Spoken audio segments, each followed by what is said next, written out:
Thank you, Mr. Chairman.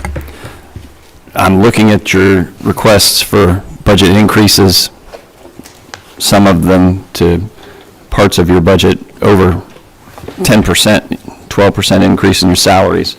I want to talk about overreach and mismanagement within your agency, both regarding the collection of information and the seizure of firearms.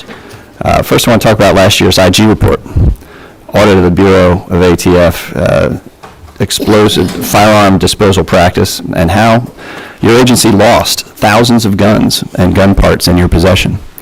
As the report notes, since September 2015, the ATF has utilized the National Disposal Branch, formerly the National Firearms and Ammunition Destruction Branch, to centralize and streamline the disposal process of forfeited and ATF-owned firearms. Each year, the ATF destroys thousands of firearms at the NDB.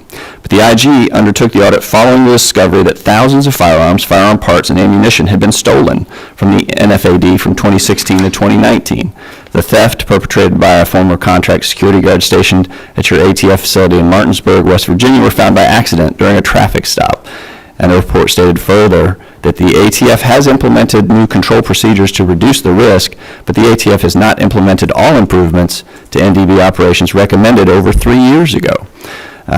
Director, what type of security procedures are required by private gun dealers, and what would happen if a private dealer stored guns on top of vaults instead of inside them, or left keys lying around, maybe even propped exterior doors open, or left a wide array of guns available for just anyone to grab, as this was done at your Martinsburg facility?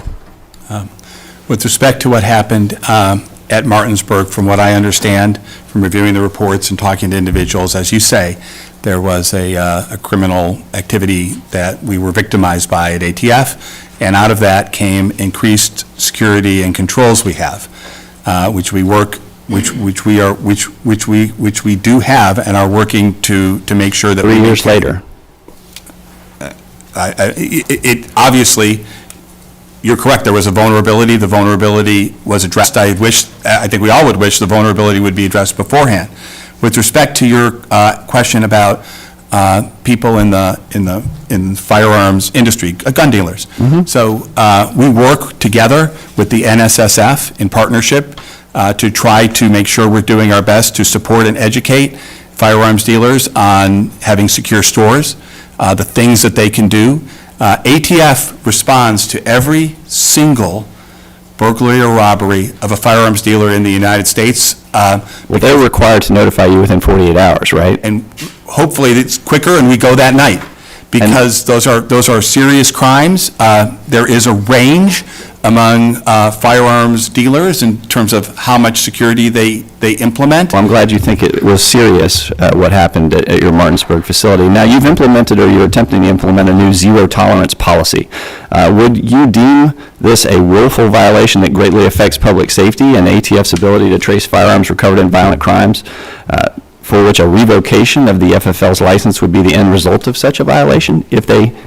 Not sure if we saw the same thing that happened at your Martinsburg facility happen with an FFL under your zero tolerance policy, wouldn't you move against their license immediately? There are 5 specific violations that are set forth as triggering the Enhanced Enforcement Initiative. I don't think any of them relates to the storage of firearms. I suppose if somebody's willfully doing that, but the key word that Congress has told us is we can only revoke, have the power to revoke if somebody's engaging in a willful violation. So it's things like we contact you for a trace and you say, no, I'm not going to respond. You supply a firearm to a prohibited person. You fail to run a required background check. There's 2 more. But even those have to be done willfully, and we have due process. So we have a hearing. We've put out numbers on this, Congressman, and about half the people who proceeded to their hearing, actually, there was no revocation. So we were very careful to try to evaluate the evidence impartially to determine who is willfully violating the law. Well, all right, let's move on. I think we should apply the same zero tolerance policy and give you all due process the same way you're moving against FFLs. As you know, FFLs have to give all of their firearm transactions records to ATF once they go out of business in an OBRA database, and prior to President Biden taking office, FFLs were allowed to destroy these records after 20 years, but a new rule mandates that they be kept in perpetuity now, and this is a concern that ATF is taking a backdoor approach to creating a federal firearms registry, despite intent to the contrary. So I think that we have a problem with that, especially since you can't determine the number of prosecutions resulting from completed crime gun trace requests. We learned this in a letter that you responded to yesterday that was over a year old. So I would urge you to be swifter in your responses to this committee and actually consider the impact of your The actions. gentleman has Thank you, Mr. expired. Chairman.